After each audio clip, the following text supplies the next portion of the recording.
Hi, welcome to Make Me Good. I'm your host, David Karli. Today's episode is brought to you by Zeta Body. Go to www.zetabody.com to learn more. Today's show is going to focus on one word. It's a household word.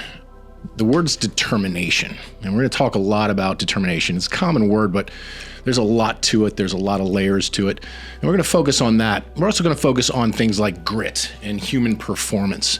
I'm joined today by Shawn French. Shawn, welcome to the program. Dude, pleasure to be here, man. Thank you. I appreciate it. Let's go through your bio a little bit. Sure. And I want you to unwind. Let's do a little backstory. Okay. We're going to talk about success. Okay. We're going to talk about determination. But we're also, and this I'm going to throw a little monkey wrench at you. I love this. We're going to talk about failure. Oh, please. And failure's role in success and how failure and determination link together. How's that sound to you? Spectacular. All right, let's talk about quite an accomplished history here. Okay, so Shawn is a high-performance coach, and correct me if I'm wrong on any of this, Shawn. Keynote speaker, author of Unstoppable, your book, High Performance Mindset, creator and host of the Determined Society podcast, and we're going to get into that title quite a bit, which, by the way, congratulations, is now the number 2 most trending podcast globally. Am I It's the United States. Or in the United U.S. States, yeah. Number 2 in the United States. Congratulations. Thank you, man. Tremendous milestone. And that's after 225 episodes. I think we're about 215. Incredible. So Shawn was a standout athlete, Division I baseball player at LSU. He then went into the corporate world, had success there, and also in medical device sales. Maybe we can throw some medical in here today, Okay, Shawn. I don't do know. that. We'll see. Anyway, you left that world. I did. And you pivoted into the podcast, and we'll talk about that. But anyway, last thing I'm going to say, and I don't want you to take over, the podcast identity is rooted in something that you've framed before. No gimmicks, no guru speak. All right, so that's a lot of background and a lot to talk about. But let's begin kind of, maybe the start would be what prompted the shift from the corporate world? You've had success at every level, athlete, corporate world. What prompted that shift from corporate world to this passion project? Yeah, right? man. Thank you for that, David. Let's start there. What I noticed in my corporate career, I went to Paychex, after I was done teaching and coaching baseball. It was very successful there, top 1% to 5% of the whole company, year in and year out there. And, to give kind of the listeners and you some context to that, there's about 2,000 small to mid-sized business payroll salespeople in all of Paychex, right? And I was, small Southwest Florida. I'm not in a metropolitan area. So I'm not in a Miami. I'm not in a Tampa or an Orlando or New York City or anything like that. I'm in a small, very seasonal area. And so what I did there is I really focused on process and built my business to a point where, I was recognized throughout the company. But then I took that into medical. And I took the same processes and the strategies that I built in payroll into medical. And it worked there too.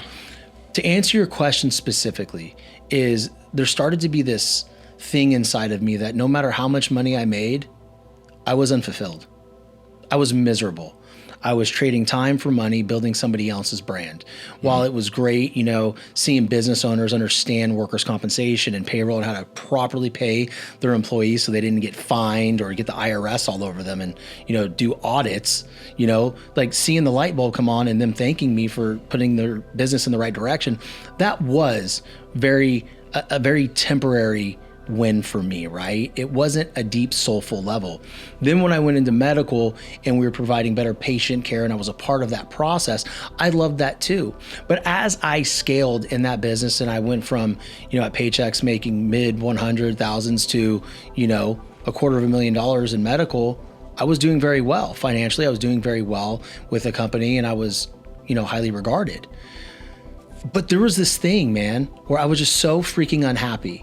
Like I liked making the money, but there wasn't like a sense of like deep-rooted purpose. And so I started to really work on myself a little bit, understand like, hey, Shawn, what do you want? And I remember making jokes with my buddy Mike Christensen. It's like, man, why can't I just invent something? I want to, give people something that they can use. I'm like, damn, like how cool would it have been to invent the shoelaces or even the little things at the end of it so they don't fray. Yeah, just from personal experience, Shawn, that has its own challenges, inventing something. Right. But anyway, please continue. So I literally, I'm like, I need something else. I want to do something else. I want an additional stream of income. Let's see what's out there. Yeah.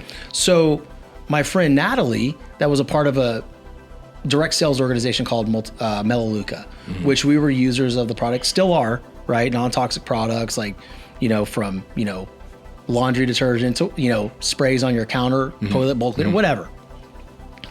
And she goes, but you gotta, create some trust here with your audience. I'm like, audience? I think, what the hell's an audience? I don't have one. She goes, sure you do. The people on your social media platforms, like they respect you, they come to you for a certain reason. And so you got to start creating this personal brand. I'm like, yeah, dude, I don't understand. Like, I don't understand what a personal brand is. Yep.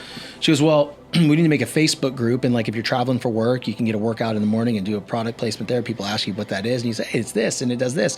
You want to try it? And then you go from there. But we created an exercise. And forgive me, this is a little bit of a long story, but I think it'll give context to everything that went on with building this brand. And I'm like, okay, a Facebook group, what's it called? And she goes, I don't know, you tell me. I'm like, I don't know what my brand is. She goes, okay, so here's what I want you to do. I want you to post a picture of yourself on social media, like in the stories, and do a question box. What's the first word that comes to you when you look at me? You look at this picture, and my friends had some. I mean, you want to talk about being humbled, bro? Thrown to the wolves. D-bag, loser, nice hat, idiot. Awesome. But what people started saying was coach, leader, determined, determination. Like, so out of like, back then I only had like 1,000 followers and or people that, watched what I was doing. And I got about 50 responses and 45 of them were determined or determination. Got it. So I'm like, okay, so people think I'm determined. The hell do I do with that, man? She goes, well, make a Facebook group. Oh, call it determined? That's stupid. She goes, and she got so frustrated at me. Well, I perceived it as frustration. She goes, Shawn, what do you want? I was like, straight up?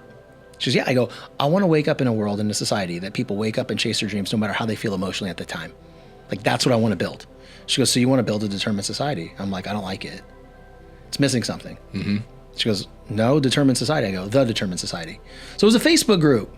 So she had me flip the camera around and start talking like, hey, something big's coming, guys. Like the biggest like cringe stuff ever you could imagine. Keep paying attention. I had this little countdown, and when I'm ready, I'll drop the link here. It's free. You guys can join. Within 30 minutes of me dropping the Determined Society Facebook group, there was 30 requests. I'm like, this is weird.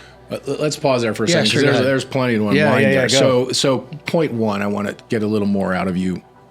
And we hear this a lot. You reached a level of success, a certain level of success, and it wasn't what you thought it would be. You hear that often. Lack of fulfillment, the specifics that you thought there.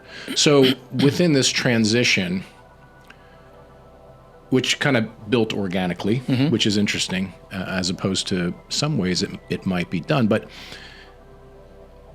was fulfillment there, or was it something, I mean, when you started this transition, did you immediately feel more fulfilled, or did it take a while to fill that void in your life that you weren't getting from the corporate world? Yeah, that's a good question. So immediately it kind of like that instant gratification of like people actually care and they want to come along for this journey. That did give me some fulfillment and some faith in society that they wanted to get better as human beings. But that was very short-lived, to your point, because you get to a certain point, you think, okay, this is cool, but like, this is very beginning, like this is the ground roots of it, right? Yeah. And so it did start like that, right? It started as I was pulling up to the gym at 4:30 in the morning doing a live video. No one's watching a live video at 4:30 in the morning. It's like, come on, man. But people would come on and they would tune in to that feed when they woke up, and they were starting to comment. People started posting things and encouraging people. I'm like, wow. So that part was fulfilling for me at the very beginning. And what drove that early? So the biggest thing for so many podcasters out there, so many people that want to do this very thing that we're doing now and be successful with it and commercialize it successfully, is getting that early engagement. What was it about your idea that you think connected or resonated with people, or prompted them to make that early, very early connection with you? Was it the word determination? Was it you? Was it the concept? What do you think it was? So if I had to make an educated guess, and hypothesis was the rawness of the message. It was never from a soapbox. It was speaking from a place of scars. It was being really real about my journey. So it was authenticity? Very. Okay. Still is. To this day. Like, so how did you throw authenticity through that camera to connect. Because one of the hardest things is to connect with people via your platform. Everyone has a voice. Everyone has something to say. That's great. But connecting through that camera is a whole nother thing. You've been able to do it and very quickly. Yeah. So there's something you're doing right? We're Make Me Good. What I want to do is to pull some translatable thing out of your story that a podcaster who might be watching this can use to try to improve their leverage to get traction with what they're trying to do. So I want to dig into that piece. And maybe we don't know the answer as to what it was. So authenticity is one, right? It was truth telling, right? It was maybe your personality. Maybe it was your face. Maybe it could be any number of things. But I want to try to get something that people can use if they're trying to go in the same journey that you did. Yeah. So for me, you can be authentic and say your story as much as you want, right? Yep. But if people feel like you're holding back, they'll never trust you. Okay. So I gave personal things that I was dealing with at the time. Emotional connection. Very emotional connection, right? And it was real. Like I wanted people to know that I was struggling with a certain thing. Yeah, give us some examples. Yeah, so for example, there was a time where I was going for life and do some life insurance stuff. Yeah. And my liver enzymes came back high. And I'm perfectly healthy. Like I'm not jaundiced. I'm not anything. But then I started going down this hole of specialists and CAT scans and MRIs and ultrasounds, and then they couldn't figure out what it was. Then it was, CAT scans with contrast, MRIs with contrast, and I was like, still don't know. Transjugular liver biopsy, see if you have cancer. I'm like, whoa. So I'm talking about this real time, sharing real intimate things about what's going on with me personally. My fears of I have 3 children. My youngest is 6 to 12 months at the time, I believe. And it's hard for me even to put her down because if I have liver cancer or pancreatic cancer, I'm done. And so there was emotional times after I would put her down and sing her favorite song, and I would cry in a corner in the hallway. Yeah. Because I didn't know what was going on. I shared that. So that emotion came through. Obviously. The emotion came through. I didn't you weren't hold afraid back. to share it. No, I don't care. I want people to know me. If I'm going to put things out there, it has to be me. Now here's a question. Yeah. Was that scary or did it feel good? Scared Was the it hell out of me. liberating? No. It was scary. Scary. It was scary because So what prompted you to do it then? because it was my story, and if I'm going to build this and I'm going to inspire people, then I need to let them know that I'm right there with them. Okay. And has that continued through the podcast? Has that been a common theme where you get personal to try to drive that engagement and build the confidence in your audience that you are authentic? That you don't absolutely. change as this thing gains success. You're the same person. So that's continued through. It's follow through. Yeah, the one thing that I've always prided myself on, and my wife made a deal with me when I started this. She goes, "You can never lose you, or you're done. You can't do it anymore." I'm like, "No, I'll never lose me. There's no way. I'm just some dude from the San Francisco Bay Area, and I just want to share my story, and I want to bring inspiration to people to know that they can get through hard things too." So for me, it was, always about sharing things on my show, and still I've shared my weight journey with my audience. Yeah. Everybody that truly listens to me knows that I went through a personal hell from November of 2024 until now to get to even where I am right now. I was 230 pounds, 31% body fat. Now I'm 185 to 190, I hover between 15 and 17% body fat. I did work. And I shared that with them. And for me, whatever's going on with me, there's been times where I've gotten arguments with my wife the night before, and I talk about it on my show, where I messed up, where I could have been better in that situation. So no matter what we're talking about on the show, I always bring my real life experiences to it. So there was an authentic vulnerability Yeah. that you were able to connect with your early listeners that's carried through and prompted a lot of that rapid success in the podcast world. It didn't feel rapid. Yeah, but 200 episodes to number 2 in the country. Yeah. That's rapid. Yeah. So, okay, let's pivot for a minute. That's a lot, awesome story that we could do a whole podcast on. How did the podcast evolve into what it is now, which is, talking to a lot of ultra successful people in different genres, bringing out the determination element, grit, success. How did that morph? How did that come along? It began kind of with a personal story and it became this. Take us through that journey a little bit. So when it started, it was an idea, like this isn't a Facebook page, this is a podcast. And so I searched on how to start a podcast, got the Anchor app and recorded in my car for 25, 30 episodes. Didn't worry about what I didn't have, excuse me. And I just focused on what I could do to put a message out. And it quickly went into my den with a shoddy sign behind me, like a poster that I had framed at, CVS, right? And then a neon sign, and then another neon sign with background, and then in person. And so it evolved over time in different stages, right? But early on, like I really just reached out to people. Hey, starting a new show, would love to interview you. And I started I went big. I went to Andy Frisella's co-host. I went to, Larry Hagner from the Dad Edge podcast. Those were my first two like in-person guests, like public names, right? Besides my cousin who's an actor, Chris Coy, he's awesome. Did you have some doors slammed in your face along the way? A lot. Yeah, a lot. But for the most part, like it didn't really bother me because I was used to being told no for sales. Right. So I just kept moving. And like we would get into the top 20, top 10, and then we would fall, and the reality is I just stayed really consistent. I know like that word's a trigger for people because it doesn't always happen like that, right? Some people come on the scene right away. They have the juice behind them with revenue and money to throw at it. And I didn't have that. I bootstrapped this thing, with no funding. Now we have it. Now I have funding. But, from the standpoint of like the journey of it, it was grassroots. It was, Do you think that organic discovery from an iPhone gradually building the audience and the sophistication of the podcast helped to make it a success as opposed to someone who just goes right into this? Yeah. You know what I mean? Yeah. Was that a driver in the success of the program? I think for me it was. I don't think for everybody that's going to hold true, right? But for me, it was 100% part of the story. There were different checkpoints of growth that the audience got to experience and see a certain stage, right? For an extended period of time. And then it was here. And then another level, another level. And now, we have our own branded studio.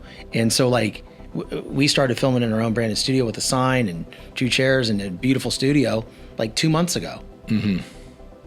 You know what I mean? So like people got to see that evolution. And I think what it did is it showed people that you can start here and then you can grow.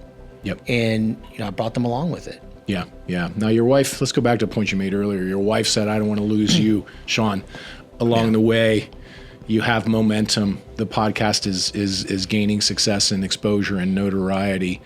How did you stay grounded as Shawn through the process and not lose yourself along the way? And it always wasn't that way. There was a time where, my family would be locked upstairs for 3 straight hours because I was recording shows. And I made a comment to her one day, and I've told the story before, but I want to tell it here for your audience. She said, dude, we've been locked up for 3 hours. Can we come down here? I'm like, yeah. I'm like, but then I piped off with this. I'm doing this for you guys. And she goes, are you? That day, I stopped recording for 4 months because I did not have perspective. I lost what I was really trying to do. I was chasing, how do I make money to get out of corporate America right away? Because I wasn't out of corporate America right away. Got it. I pulled double time. Got it. Okay.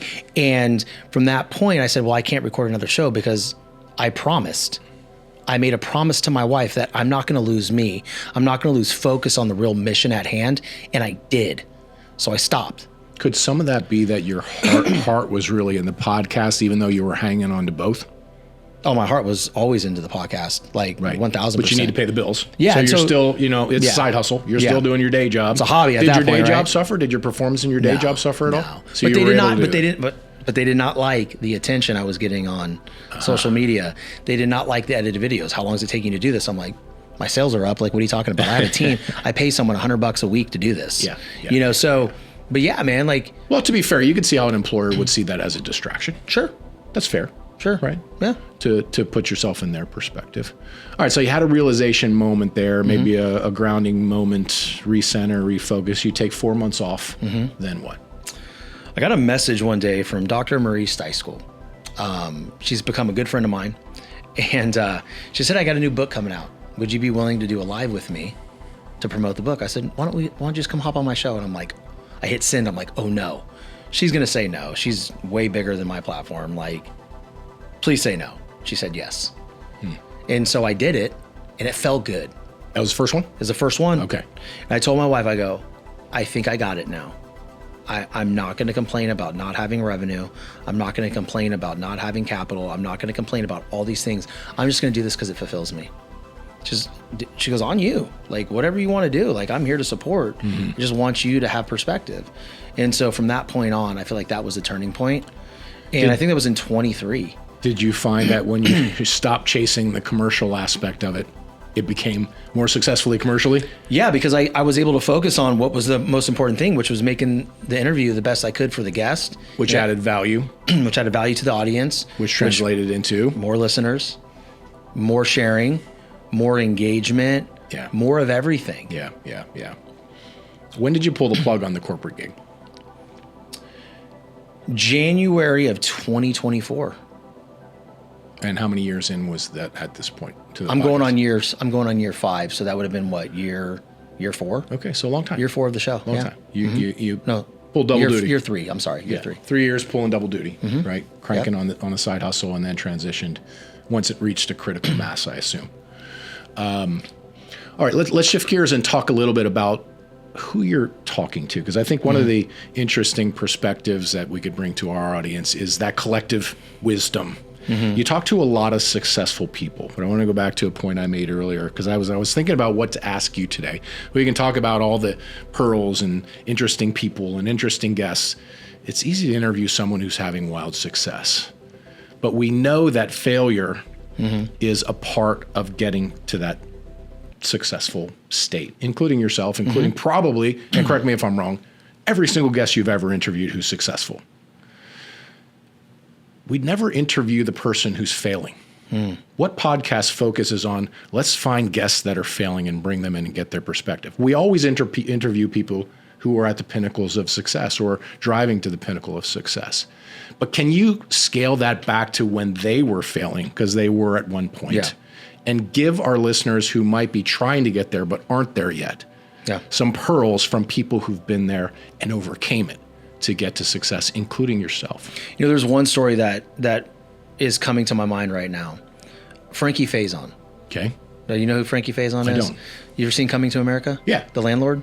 Yeah. Okay. He's in a bunch of different stuff. He's in the hot tub. Yeah, he's chilling, man. He's chilling. I remember the scene. That was a great scene. Yeah, it's a phenomenal scene. And he's been in, Banshee. I mean, he's done 200 of everything. Like, that guy is a legend. He's been in this since the 1970s.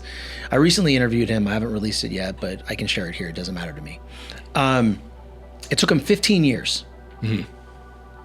15 years of no's. 15 years of disappointment and quote unquote failure before he got his first break.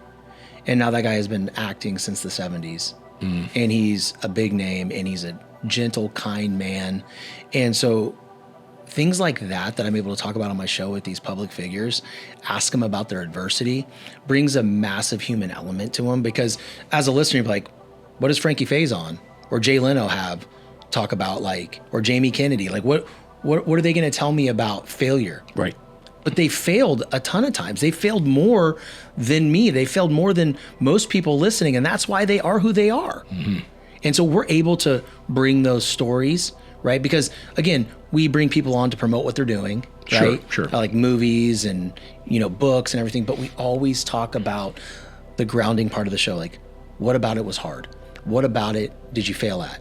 What about the darkest times? How did you operate? Yes. Because it gives the audience, like, okay, this person is a 12-time, New York Times bestseller or whatever.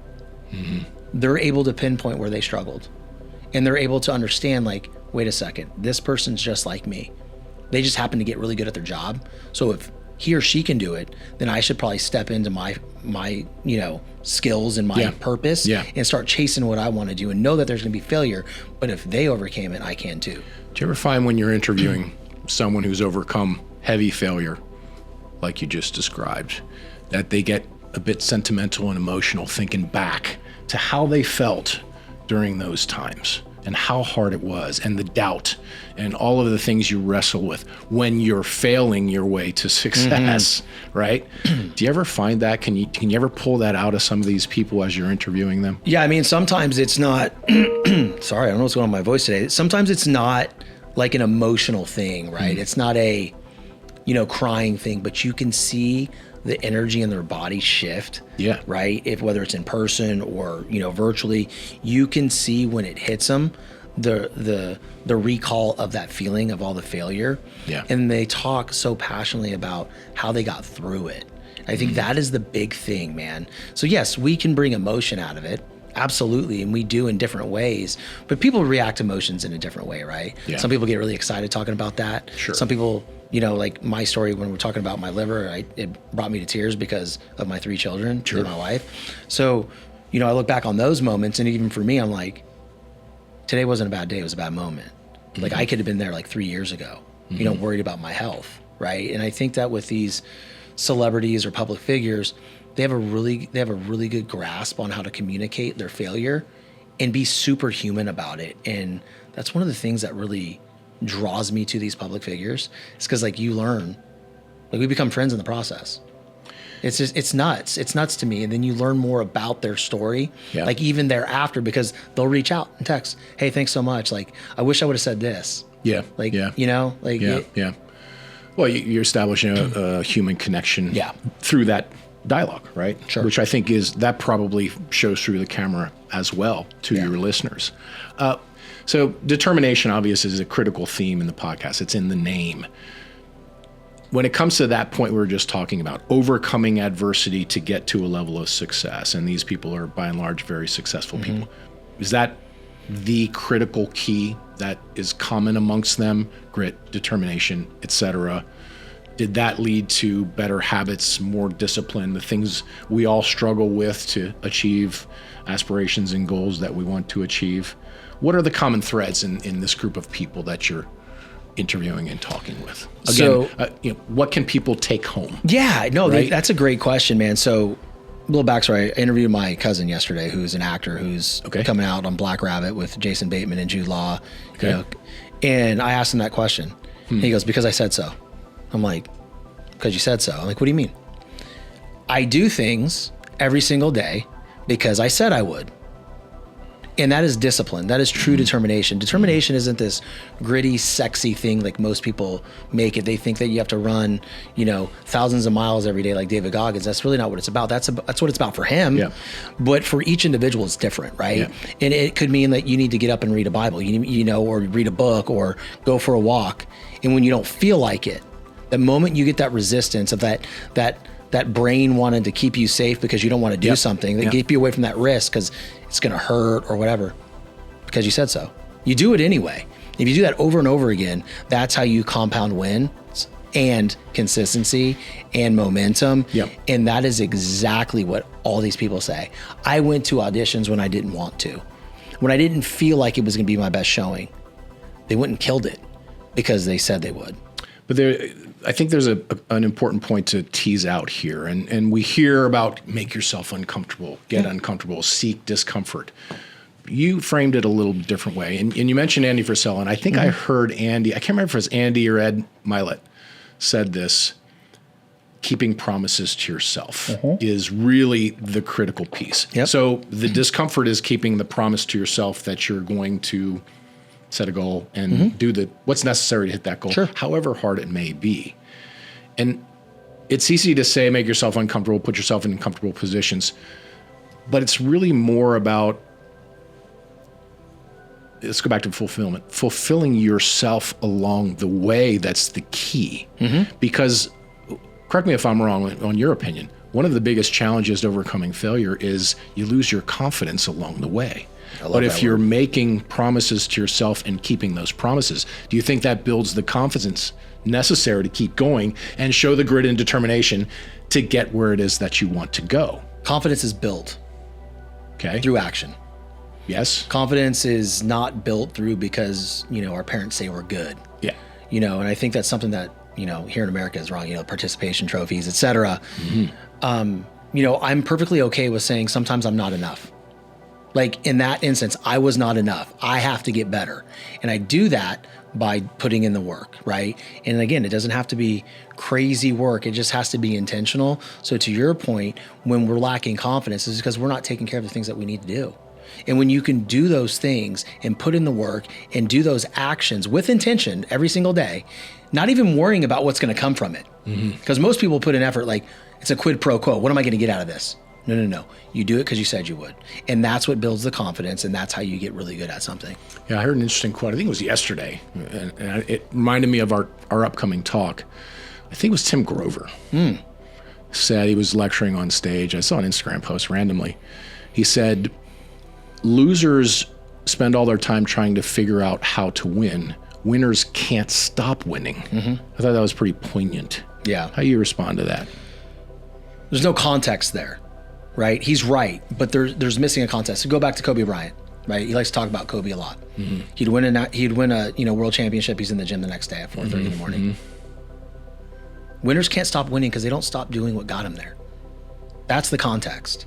But is the winning the drug? Is winning contagious? Is winning fulfilling, creating self-fulfillment? What drives the winner to keep winning as opposed to winning and stopping? Because a lot of these people you interview are serially successful people, right? They don't make $100 million on an entrepreneurial exit and quit, although some do, but many don't. Why do you think that is? Dude, I mean, point blank, period, is they enjoy the process. They enjoy the chase. See, the goal, right? The goal and the reward is the work in that journey and who they become in these certain steps to get to that main goal. But when they get there, they love it, they celebrate it, but it's all this that made them. Right? So does that come through in your interview? So a lot of these people have commercial success. They're wealthy as a result of their success. It's not necessarily the wealth that's driving them. It's the journey. It's the juice of the journey. Yeah. Do you find that's a common theme? 1,000%. Yeah, we talk about that all the time. Absolutely. We always talk about the small stages, right? Everybody goes through stages, right? It doesn't matter if you're beginning or if you're at the very top of your game. There's still a stage. Right? And your job is to go through every stage and respect the stage and not try to jump to the next one, but be very careful you don't slip back to the one before.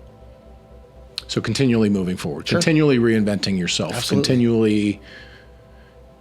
So one of the things I always say is I get bored easily. And that's a motivator for me to constantly challenge myself and do things. But the risk of getting bored easily is, can you finish what you started before you chase a new rabbit? Right? So execute to finality before, and sometimes saying no to things so that you can finish something that you started. These people, these serially successful entrepreneurs, and again, I want the audience to take away usable things, actionable items. What's their approach from that perspective? Okay, they're enjoying the journey, they're enjoying the process, but they're continuing to make themselves uncomfortable. Do you find that after a while the money is a nice but not really important anymore? Well, I mean, I personally haven't gotten there yet. It's important to me, right? But I mean, that's a good question. I guess we should ask someone who doesn't have it as well as someone who does. Perhaps that would give better perspective. Yeah, I mean, wait, repeat the full question again. It was a long-winded question that I didn't get to my point. So let's start with, it's two questions. The first question is, we said the juice is in the journey, not the money necessarily, but the money comes. And the serial successes all result in more money. So is it really not the money that drives them? I think it would be very unfair to say that money doesn't drive people, right? I think there's always a level of, hey, I'm here now financially, I want to get here, but how do I do it? It's all this. Because some people say that money gives the power to induce change more effectively, okay? You need power, you need scale, you need size to really amplify what it is you're trying to do. I always say, I'm an entrepreneur like you. If our company doesn't make money, we either might as well be a nonprofit or we're not going to be around for very long. So you must be thinking about commercialization, or you may not. What are we doing, right? I can tell you that, money does help out with some things, right? Obviously. I mean, we had a massive amounts of growth when we had revenue. When we finally had capital, I was able to scale. I was able to implement certain systems. I was able to get secret weapons. I was able to, implement things that I wanted to implement all these years, but couldn't because the financials weren't there. Every dollar I made had to go into the household, right? So I think there is that level there. Like, yeah, money can help you. So Like, is the 1000%. take home there, Shawn, that it was the deferred gratification to get through those tougher times to get to the point of being able to scale that was critical? Yes. Because Right? that delayed gratification, deferred gratification, that hurts. Yeah. Because especially in the world we live in now, people open their app, look at Instagram, think Yep. everybody's winning. Yep. Everybody's winning. Why not me? Why not me? Why not me? If I do this, I need to have $100,000 in 90 days because that's what these people on Instagram pumping ads tell them. That's not real. That's not real life, right? Like you have to be able to delay the gratification and trust it's going to take what it takes, right? I don't have a time frame. Like I don't know, David. I don't know how long it's going to take me to get to the next level. We only have one level to go. Right. Man, I mean, To look, be number dude, one. Well, I mean, I don't know if Spotify will allow that to happen, but here's the thing with that. Yes, ranking wise, but you're talking about notoriety. Of course. You're talking about, being able to get whomever I want on my show whenever I want them. Those are next levels. Like, I don't know when I'm going to get there, but every single day when I'm collaborating with my publicist, when I'm collaborating with my team, when I'm having my workouts and I'm thinking myself, I'm like, I don't know. And I don't have a time frame, but I know today I'm going to execute everything I need to execute, and I'm going to have fun freaking doing it. And then tomorrow morning, I'm going to wake up and do the same damn thing. And when it pops, it pops. We can't control that. So let's take us to the pop. Okay. What are your thoughts on an impending celebrity? What do you think about becoming a celebrity in your own right? Do you look forward to it? Does it make you? Is it scary? Is it something that's exciting, or how do you view it? I'm excited about it. Because you're right on the precipice of it. Thank you. I'm not scared of it now, whatsoever. So you welcome it. I welcome it. Okay, why? The more people recognize my name, recognize my face, recognize my show, the more people can tune in, the more people I can help. Okay. And listen, that may sound serendipitous to people, but that's truly my purpose. That's really where I'm at with it. Do I want to go do the cool things? Do I want to be on red carpets and, Talk to Matt. Matt Dillon. He can help you with that. Yeah, exactly. We're going to have you on Fashionably Maddie. Late, so we can get into that one. But, so it's like, I want to do all those things because those are cool things. Those are bucket list things, but they don't drive me right now. It's starting locally where I'll go into I'll go to a baseball game or I'll go into a gas station and, I do get stopped from time to time, and it's cool because you can see the joy that you bring them from listening to my or that I bring them from listening to my platform. That's really neat for me. That makes me feel good. Right. And then I'm able to have a conversation with them and they go, dude, you're just like you are on camera. Yeah. You're not fake. Yeah. I'm like, nah, man, this is me. Yeah. I'm bringing it every day. So I guess, I don't know if that answers your question, but I welcome it. I'm excited for it. I want it to happen as quick as humanly possible, but I know it's not going to be quick. And when it does, I'm going to appreciate every moment of it. So unlike the financial piece, which isn't as motivating, the celebrity piece certainly can be useful as a tool to continue to scale and to continue to deliver your message to more and more people. Is there a downside to it, though? I think, from the standpoint of living a very, you want a private life, but, I know my wife is a little scared of, if we go somewhere and, there's no privacy. I mean, I think there's a downside to that, right? But, again, like, dude, I'm a podcaster, man. Like, I don't know what this is going to turn into. I know we're starting to talk about, TV agents and things like that and, getting me on the camera a little bit more. So we'll see. But like, I think there is a downside to being a celebrity. You don't have a very private life. Imagine Joe Rogan walking into a restaurant. He's probably mobbed. Well, at his point, actually at his level, people are probably scared to talk to him. I was thinking of Joe as you were saying that because the one guy who's ahead of you right now influenced the presidential election. Sure did. Right? Because one candidate went on a show and the other did not. The other one went on Club Shay with Shannon Sharp. And she was invited to go on Rogan, but turned it down. So that's a powerful platform, right?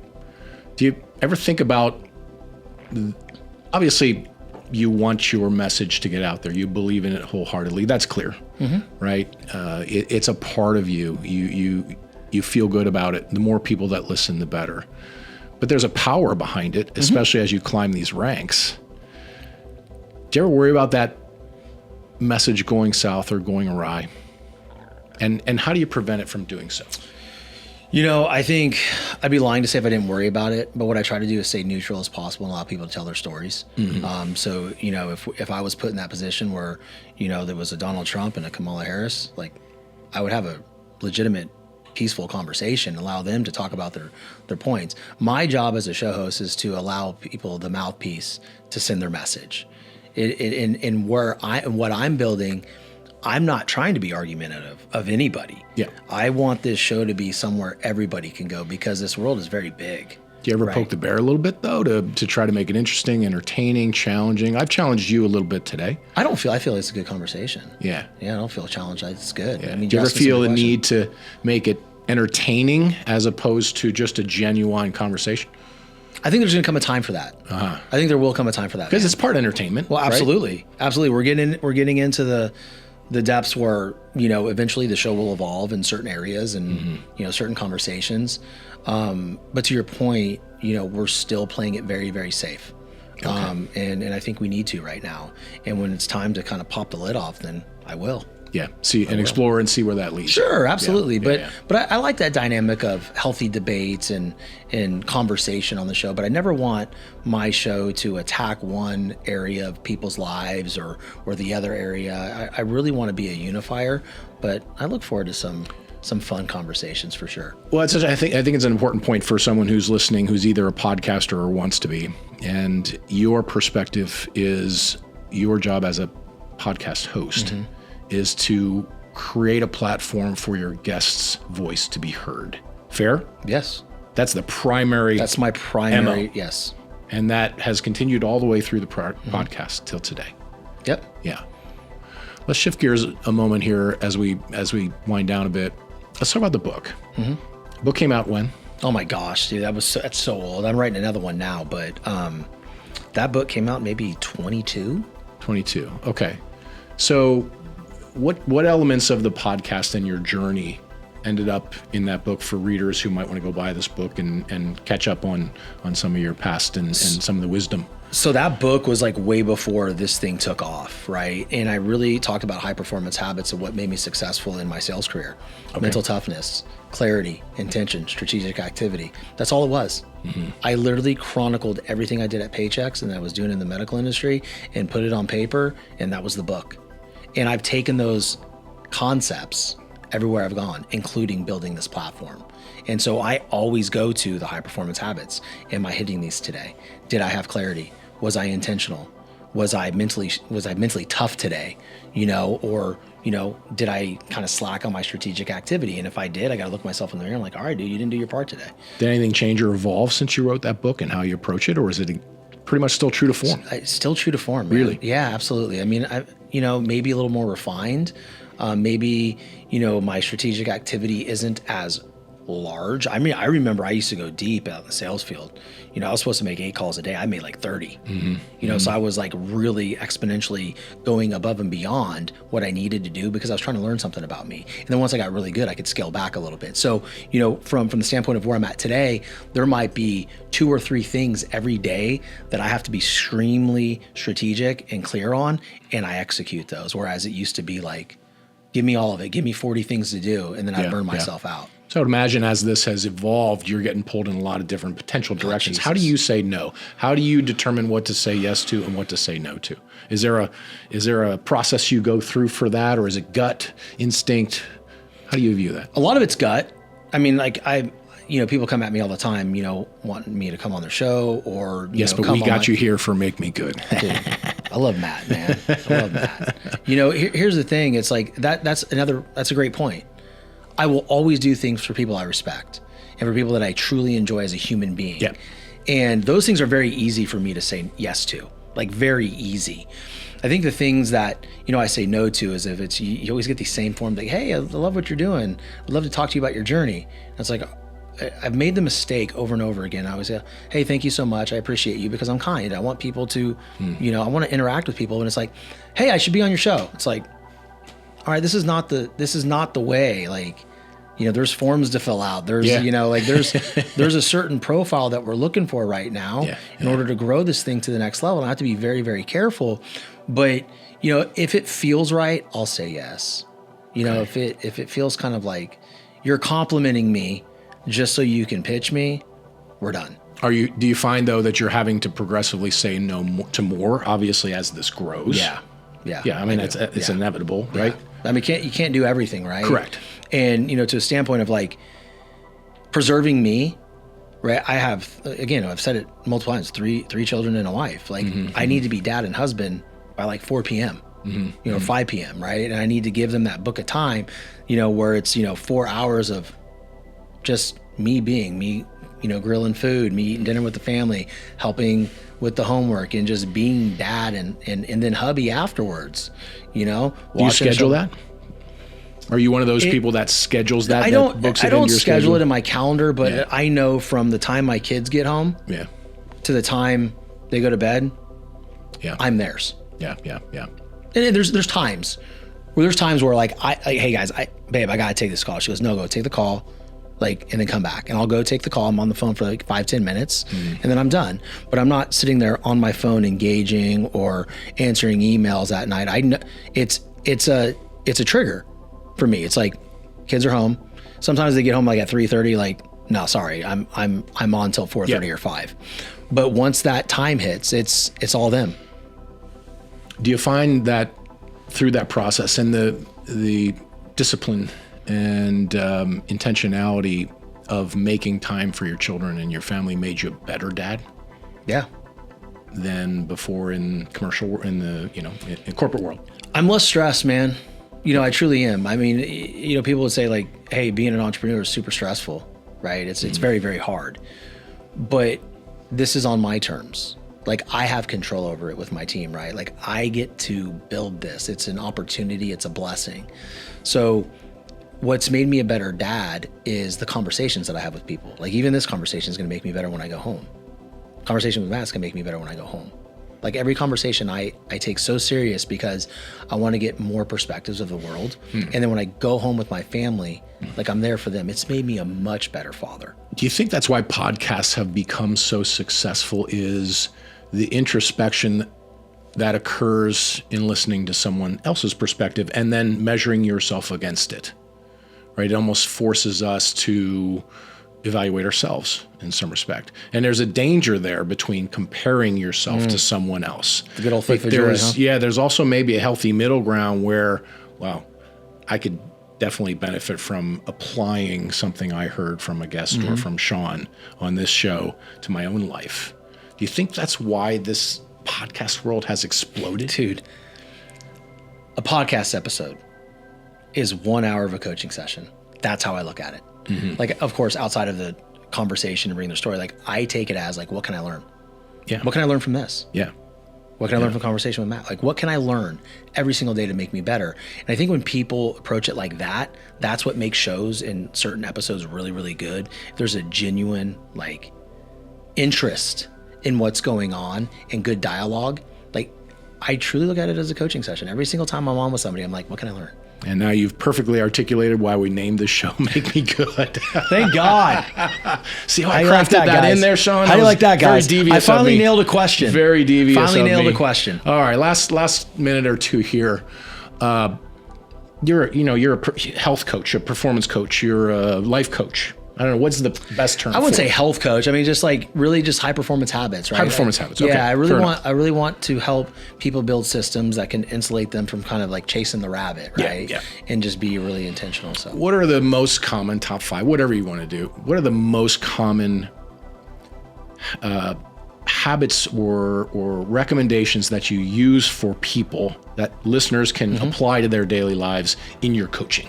Right? Give us the most common ones that, as a general rule, people can apply. Mental toughness. Okay. Strategic activity. Okay. Clarity. Clarity of what? Clarity of what they're looking to do. I mean, like, look, I talk with a lot of podcasters and they go on this wide array of things that they want to do. And they try to do it all at one time. I'm like, man, you're not clear. Like, where are you going? What's the end game? When you when you are building something, you have to have that short-term, mid-term, and long-term goal. Like if you're at the beginning, if you're shooting for that long-term goal, you're going to burn. Like you need to go set your sights here. Okay, how do we get there? What are you doing for activity today? How are you getting guests on your show? Well, I mean, I just talked to my friends. I'm like, well, have you thought about Instagram? So how do you respond to an Elon Musk saying, imagine your 10-year goals and now figure out how to compress that into 6 months' time? Unrealistic, perhaps. For most people. But is there a message that's valuable there? I think there is. I mean, listen, Elon Musk is on another planet, literally. Truly is. Right? Literally on another freaking planet. Yeah, like amazing. What he can do with his money and compress that into, 6 months, most people can't do. So it can be unrelatable, right?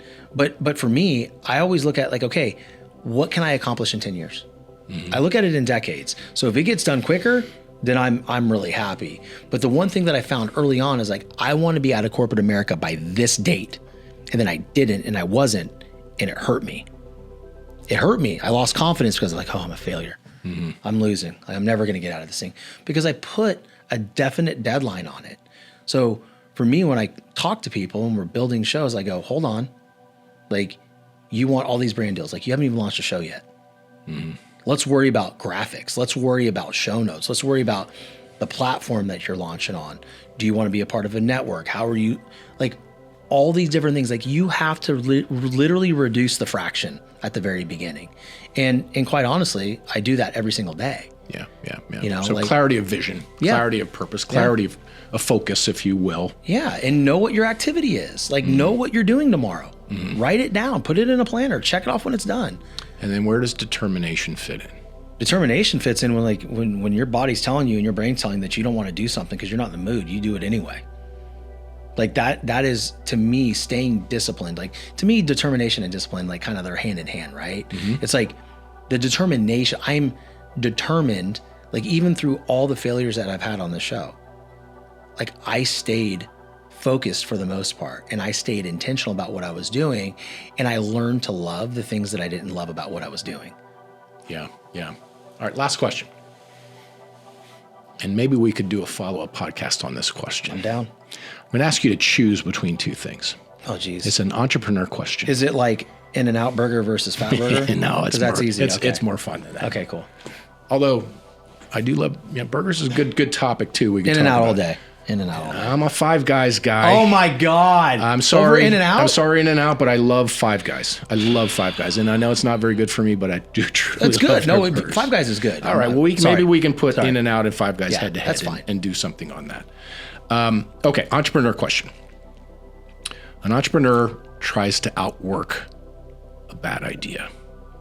Should he or she show determination to continue to find a solution to a not so great idea and maybe end up failing anyway, or quit and find a different idea to show their determination? I like the word pivot.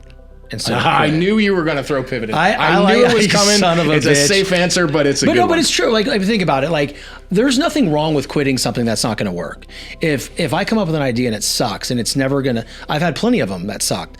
I abandoned it and I would double down on what I'm doing right now. So I think that's a pivot, but it's also quitting something. Like, I was working with athletes early on, and that was all I was focusing on. And I took my demographic that was this big and I shrunk it to this. It wasn't working. I stopped. Do I still do it here and there? Absolutely.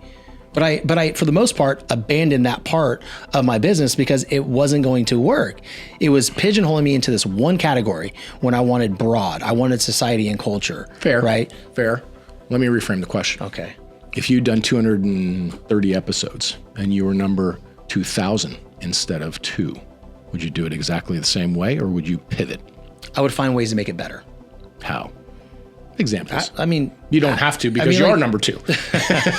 I just think, man, like, it's a good question. It's a hard one to answer, to be honest with you, because, if I fast forward, say 2,000 episodes and I'm terrible, maybe it is time.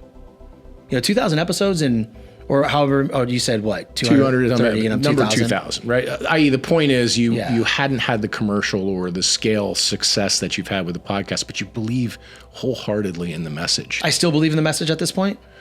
Yeah. Would you keep doing it? Yes. Without the commercial success? 1,000%. The same way. The same way. Okay. The same way. So you're holding true to your ideal over commercial success of the platform. Yeah, man. I mean, like, look, here's the thing. Like, I think my perspective's a little different and twisted because I have achieved where I'm at right now. Yeah. And by all means, I don't think I'm done, right? I think it's very, grassroots still. That's kind of how I see it. And that keeps me driven to keep building.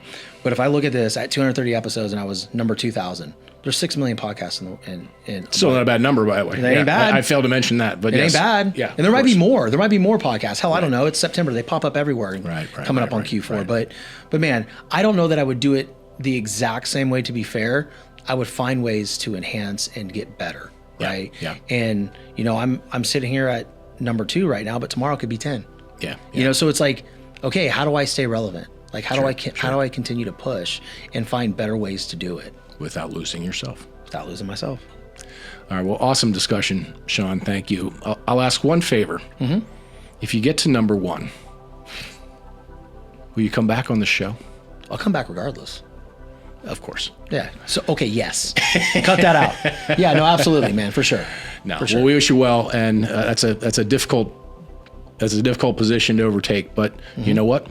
You got to 2. If you got to 2, you can get to 1. My buddy told me today, he's my business partner. He goes, "That's really number 1." I'm like, "How so?"